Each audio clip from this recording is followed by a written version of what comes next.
Program Director, members of the Executive Council, Executive Mayors, Chairperson of the University Council, Vice Chancellor and Principal of Ukzn, former and current Executive Director, Student Services, Chairperson of the SRC, leaders, staff, students and workers of Ukzn, ladies and gentlemen, good evening. It's an honor and privilege to be invited to attend and speak at the celebration of the 10 years of student leadership at Ukzn. But before I get into my speech, I've got a partner, Mayor Otwane knows him very well, Andile Kumalo, Zulu guy. And the first time I met him, I made sure that he informs me where he comes from. He says, my name is Andile Kumalo, from Umlazi, B. So wherever I go and have a privilege to share, I want to introduce myself the same way my Zulu friends introduces themselves. Bonnke Shipalana. Numa konko elimpopo.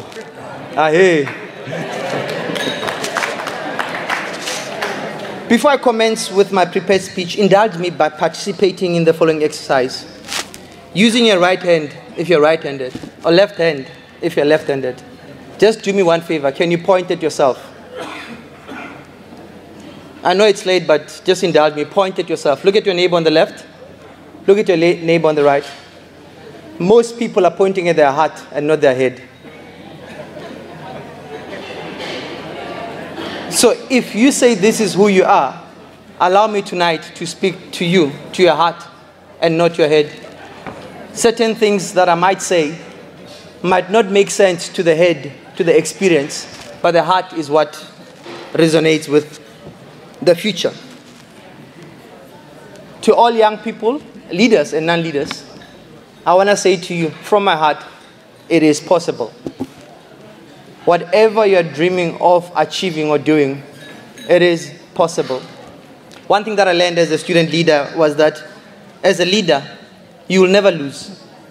If you're focused, you are going to achieve what your objective is. But there are two types of battles or victories that one can go through.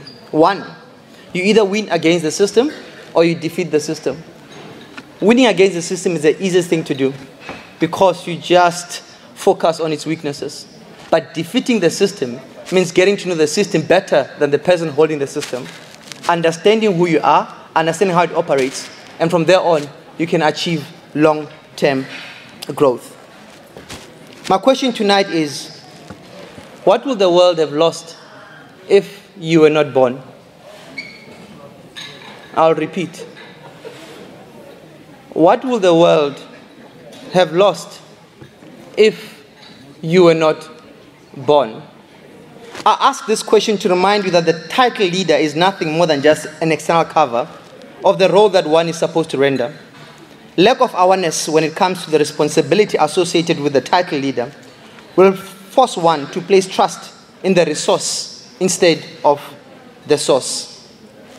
By believing in the source over the resource, you will be like a bird sitting on a tree, never afraid of the branch breaking because your trust is not on the branch, but on its own wings. You might be asking yourself as to what do I mean by the source? Let me share a story from my university days. I was saying when I was sitting there that I feel a bit old. I went to university in 1994. Same as May, I was 16 years old when I got to university. My stay at university, 80% of my stay at university, I was in leadership positions. From a residence leader, SRC leader, ISEC leader, owned 4 tuck shops, anything that needed a leader, I will avail myself. One of the things that I was interested in was learning. I knew my objective of being at varsity. So one day I heard that there was a professor coming to teach, a music professor, and I said, I'm not a musician, I'm doing BCom, but why not? Let me go and listen. For 3 hours, this guy bored me to sleep. The only thing I remember the professor saying was that music is the gap between the notes. Music is the gap between the notes. That sentence kept me awake at night as I thought hard about it. I asked myself, what did he mean that music is the gap between the notes? But when I reflected, I realized that if there were no gaps between the notes, then there will not be music. It will just be a bar, sound. It's the gaps between the notes that creates the fluctuations that we call music for us non-musicians. When I thought hard about it, I realized that if I had to take 4 walls and put them in one straight line, for us Mandag, stop nonsense. Take those 4 walls, connect them, suddenly call it a room. Why? Because of the space. One of my good friends, David, when he cracks a joke or he's on stage, you realize that it's the gap before the punchline that creates the joke. That's why when you go and try imitate him at home, you fail. There is that gap between the main content of the joke and the punchline that creates that funny moment. If you had to take Bonnke, cut him into pieces, lie him down here, we call it the body. Take a body, put it together. Because of the space of the soul, I am a human being. I realize that there's this thing that is not, that defines what it is. And if you don't understand the space that is inside you or who you are inside, you're going to allow everything outside you to define you. In simple English, be a leader before you get the title. Because if you get the title before you can lead yourself, the title will be heavy on you.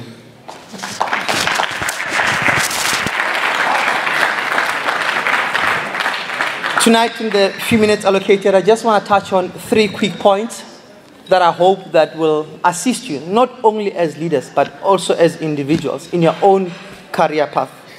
Point 1, it's a question. Where are you? Where are you?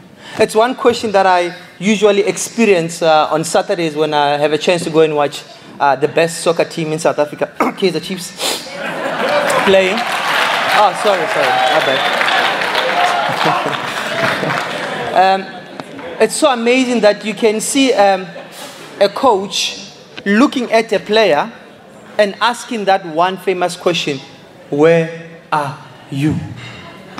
And you look at this coach and like, is the coach blind or what's wrong? How can he look at someone and ask, where are you? As I thought hard about what the coach was trying to ask or what the coach was asking, I realized that the question, where are you, is not a location question, but rather a position question. Where are you is not a location question, but rather a position question. Location is independent. It's an independent standpoint, while position is in relation to the surroundings, objectives, or that particular environment.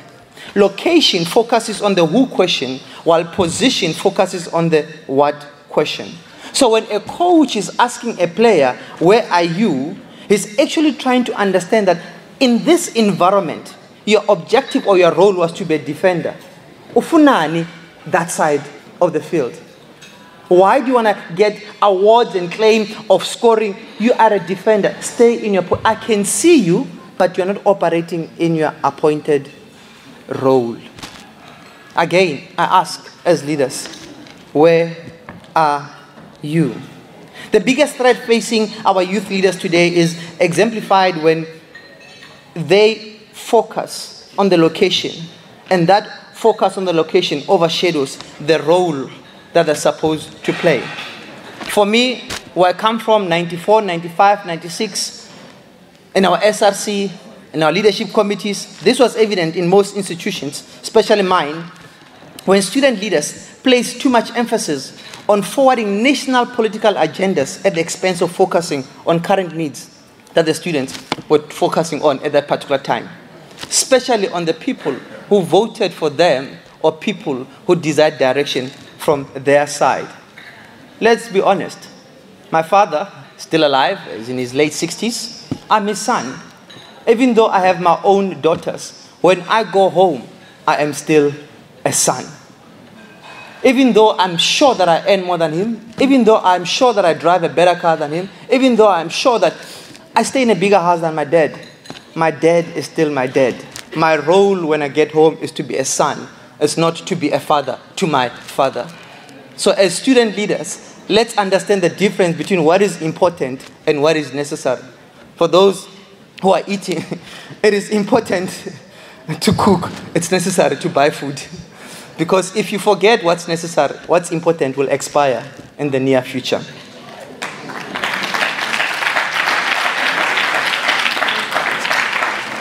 Today, the world, our community, businesses, students are looking at us as leaders and asking that one question: where are our leaders? Where are you? Point 2, servant leadership. If you are not serving, you are not leading. And if you are not leading, you are not growing. Let's summarize the equation. If you are not serving, you are not growing. The servant leader is a servant first. It begins with the natural feeling that one wants to serve first. But the foundation of a servant leader is built on being a slave. One has to be a slave not to the world, but be a slave to his purpose, his or her original intent of being on earth. Once you have given up the power to be correct or right for the power to be true, then like our past heroes, you'll be able to utter the following words: Father, forgive them, for they do not know what they're doing. Jesus, you can chain me, you can torture me, you can even destroy this body, but you will never imprison my mind. Mahatma Gandhi. A sacrifice to be real must cost, must hurt, and must empty ourselves. Mother Teresa.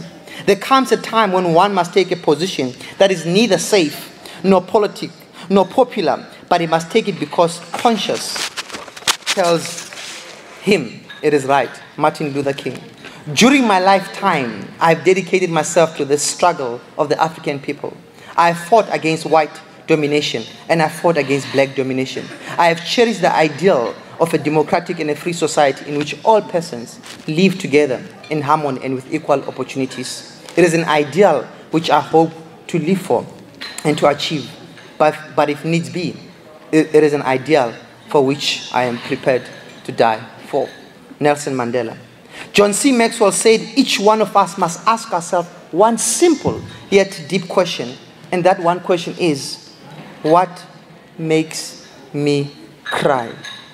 What is it that pains me so much that regardless if my friends, my organization, the people that I'm with, even if they're not willing to do it, I'm going to wake up and just do it myself. Even if I don't have the title, even if I'm not getting paid to do it, but because this thing pains me, I am going to wake up and fix it myself. Even if it's going to cause some loss to me. This question, what makes you cry, will make sure that we do not get into leadership roles because that is where we see immediate challenges. That is where we can become famous. That is where we can earn a bit of money. But it's where our passion lies. And when I talk about passion, I'm not talking about the African way of defining passion. If you go and do your research, you'll realize that the root word of this word called passion is suffering. That is why that movie that we like to call The Passion of Christ was about Jesus suffering. So when you say to me that, Bonnke, I am passionate about something, you're saying, Bonnke, I am willing to suffer for 1, 2, 3, 4. So as a leader, understand that your surrounding is all about passion. It's all about suffering. My second question is, what are you willing to suffer for? Point 3, leadership is the foundation of any system. And by foundation, I'm referring to your personal and unique purpose of being on earth. Purpose is when you know and understand what you're born to accomplish. The big challenge is that when purpose is not known, abuse is unavoidable. And the same applies to those in power or leadership position. If the leader does not understand his or her own personal purpose, the system is going to be abused. Miles Monroe connects purpose, or what we call foundation, to leadership by saying that leadership is the capacity to influence others through inspiration, motivated by passion, generated by vision, produced by conviction, ignited by personal purpose. Purpose will motivate you. Purpose will keep your priorities straight. Purpose will develop your potential. Purpose will give you power to live in the present. Purpose will help you evaluate your progress. So why? Why do some of our leaders who were great at varsity great amongst us, when they left varsity, actually disappeared. What happens to this spirit, this greatness that existed in the people that we used to look up to, people who used to guide us, people who used to give us direction? I want to share a simple story with you. But back home in Devil's Kloof, there was a guy, six-pack muscle, something like you see in front. This guy was unemployed. He had two kids and a wife to feed. Only job available back home in the old days was chopping off trees in Makhuba's Kloof. In those days, they used an axe. The Morobas, the boss said, listen, I'll give you a job under one condition. You must chop nothing less than 12 trees. 12 logs on the ground. Anything less than that, yes, 8. You're fired. The guy said, come on, look at me. Muscles, I can do this. First day, Mr. X went to work. Come 5 o'clock, started counting the number of logs on the ground. 1, 2, 3, 4, 5, 6, 7, 8, 9, 10, 11, 12, 13, 14, 15, 16, 17, 18, 19, 20. First day, this guy already stirring. It's doing better than anyone else. Tuesday, he chopped 18. Wednesday, chopped 16. Thursday, he chopped 14. Friday, he chopped 12. I mean, we've got PVR now. Let's rewind a bit. I mean, this guy on Monday was a hero, stirring, a champion. Everyone looked up to him. Friday, he's just a normal Joe, Jim, just an average guy, like the rest of the people who have been there for a long time. That weekend, he went in and exercised a bit just to retain his energy and his vibe. Come Monday, Zobonisa today. Before he could even count the logs on the ground, his body said, Baba, relax. So countela when we champ last week Monday we shared 20 as born at this time. Counted the number of trees. 1, 2, 3, 4, 5, 6, 7, 8, 9, 10 logs on the ground. 20 logs Monday, 12 to Friday, today 10. Anything less than 10, you are fired. He went to Morobas, to the boss, knocked. Say, boss, before you fire me, teach me, guide me.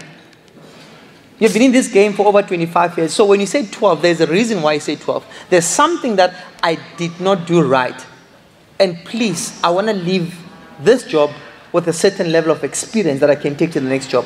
What is it that I did wrong? Without even looking at him, while he was busy jotting down, the boss asked him one simple question. When did you last sharpen your axe? When did you last sharpen your axe? And sometimes as young and upcoming leaders, we get excited by counting the number of victories that we're achieving out there. Counting the number of changes that we're creating, but we forget to take time just to improve me. Improve yourself. Because it's so amazing that the challenges that you could defeat with your eyes closed in 1996, in 2005, suddenly in 2010, you're even scared to look at it. Because suddenly those challenges overpower you. Not because the challenges have grown to become stronger, because you forgot to take time to improve who you are. Understand who you are.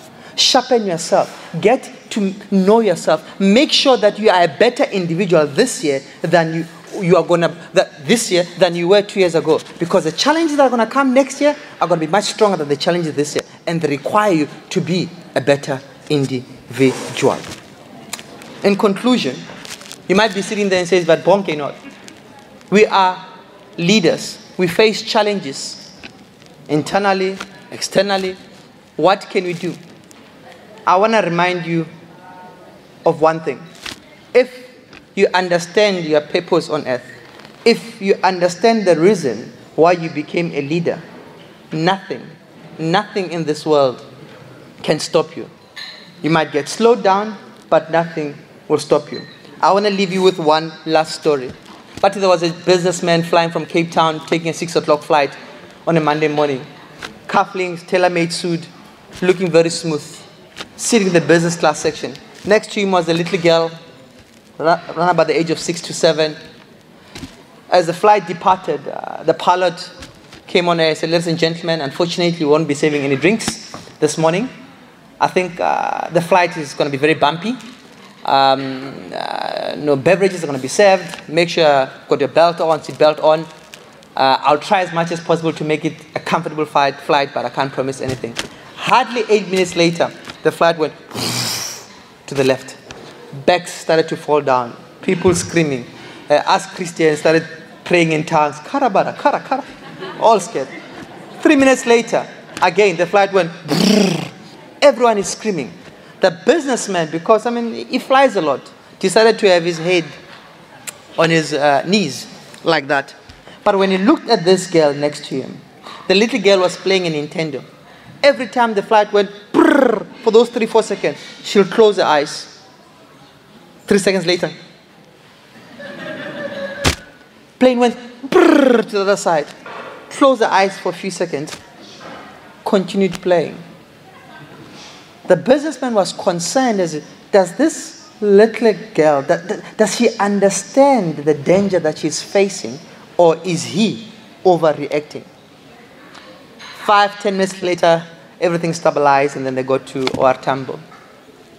Even though he had no luggage to collect, he went downstairs so he can speak to the little girl. He went to her, "Hi, what's your name?" The girl said, "My name is Amanda."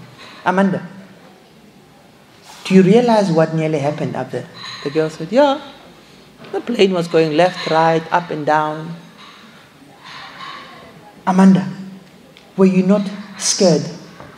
The girl with big smile said, "No, I was not scared." And the businessman asked her, "Why?" The girl said, "No, the guy in front, the pilot, he's my dad. Every time he takes me up, I am guaranteed, regardless of what happens up there, he's going to take me down." So I want to say to you that as a leader, if you believe in the source, if you believe in your purpose, regardless of what happens in meetings, regardless what happens with challenges, regardless of the difficulties that you face, the same purpose that made you to become a leader is the same purpose that's going to get you through any challenge that you will face in your journey as a leader.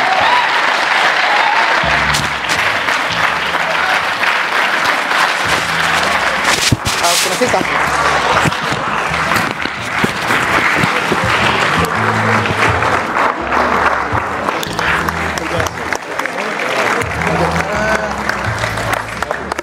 Thank you. Cool. Well done, hey, great speech. Thanks. My goodness. I hope you are listening with your hearts.